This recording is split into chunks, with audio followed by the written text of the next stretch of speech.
Welcome! NOAA has just released its climate and weather report for the continental United States for August of 2020, and this video is a summary of that report. So let's have a quick summary of what we're going to cover today. August was the third warmest August on record in the United States, and the summer of 2020, June, July and August, was the fourth warmest on record. In Alaska, the Chukchi Sea was ice-free for the first time in a decade. 39% of the continental United States is being classified as being in a drought. That's up 9% from July. California, as of the end of the month, had the third and fourth largest fires in its state's history. Colorado had its largest fire in state history as well, and Washington and Oregon are in pretty bad shape too. So basically, most of the West Coast is on fire. There was a record temperature registered in Death Valley of 130 degrees Fahrenheit. A derecho, that's a windstorm, raced from Iowa to Ohio earlier in the month. The tropics are very active. We had a Category 4 hurricane hit Louisiana. So it's a lot to cover, so let's get to it.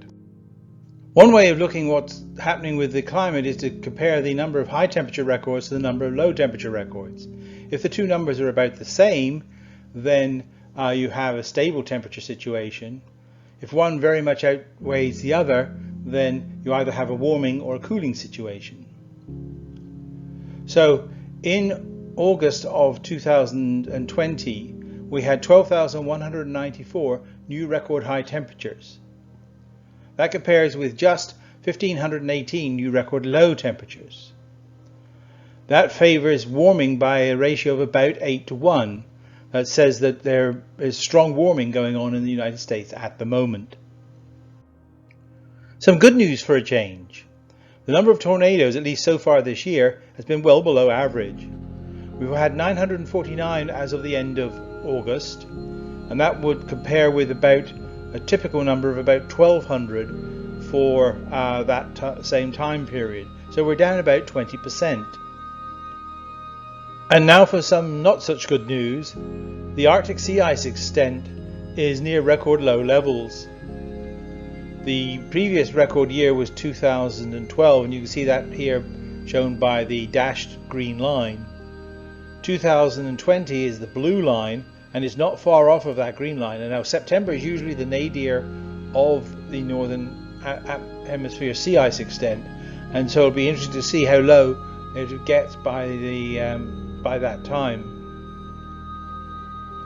As I mentioned before, 39% of the continental United States has been classified as being in drought. That's an increase over last month. You can see that most of the drought conditions are west of the center of the US, concentrated in western Texas, New Mexico, Arizona, Colorado, Utah, southern Nevada, and Wyoming.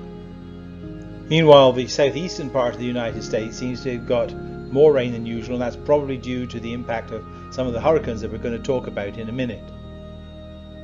Now let's take a look at those wildfires on the west coast. At the end of August, there was 28 major fires started in the state. They were mainly caused by dry lightning. The SCU and LNU were the third and fourth largest fires on record. They've since grown. Colorado has its largest fire, which is called the Pine Gulch Fire, and Washington and Oregon are in pretty bad shape too. Here in this photograph on the right, you can see all the smoke emanating from these fires and being blown offshore. The air quality in some of the towns in the west coast is very, very bad at the moment. We set a new high temperature record for August. In Death Valley, they registered a temperature of 130 degrees Fahrenheit. This beats the previous record for the month by 3 degrees Fahrenheit. It's probably the third highest temperature ever registered globally, and it's a world record for August. So things have heated up on the west coast, and that's partly causing the fires that we're seeing all along the west coast. A derecho hit the Midwest this month. A 770-mile long swath from Iowa to Ohio was affected. It lasted for a total of 14 hours, with wind speeds of up to 126 miles per hour. That's hurricane speed winds. There were power outages, crop damage, and you can see some grain silos here that were just simply collapsed. 4 people died, and it's a miracle that only 4 people died. By the way, the term derecho comes from the Spanish to mean direct ahead. So these are linear winds, not circulating winds like you get in a tornado or in a hurricane. Next we move into the tropics, and it's been a record year so far. If 2020 carries on the way it is currently, it will surpass the 2005 season, which is the most active on record, by quite a long way. It started with Hurricane Isaias, which was a Category 1 hurricane, and with 85 mile an hour winds, and did hit the United States. Tropical Depression 10 didn't really amount to much. It only reached 35 miles per hour and dissipated off of the African coast. Tropical Storm Josephine was 45 mile an hour winds, and that did hit the US, as did Tropical Storm Kyle. The big one was Hurricane Laura, which was a Category 4 storm with 150 mile an hour winds, and it hit the Louisiana coast, causing widespread devastation.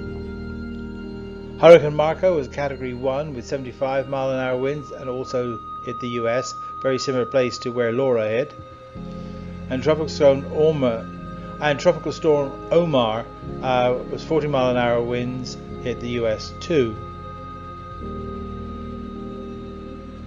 NOAA issued its El Nino-La Nina status report early in September, and although we are still technically in ENSO neutral conditions, i.e.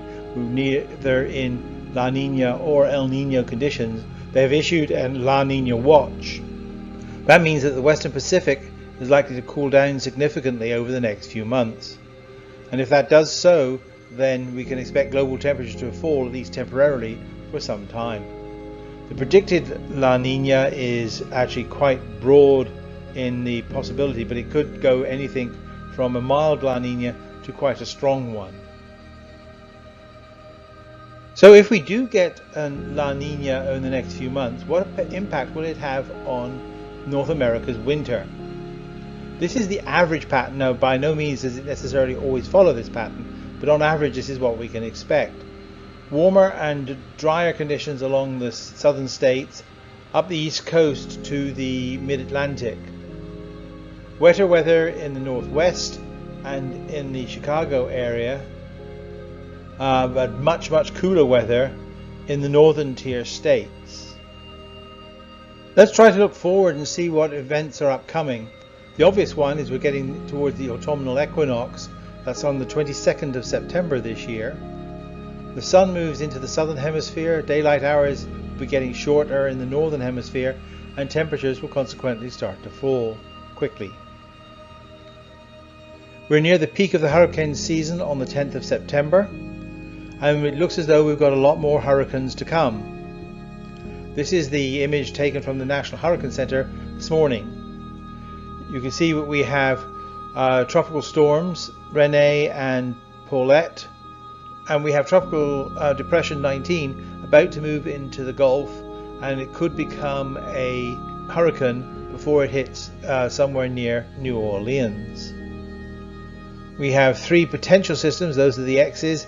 The ones shown in yellow are relatively low chances, but the one that's most concerning is the one in the bottom right, the red X, and that looks as though it's going to develop into a fairly major hurricane, and it's going to have a more southerly trajectory, which could bring it into the Caribbean and also possibly hit the United States in a week or two's time. So stay safe, and until next time, goodbye.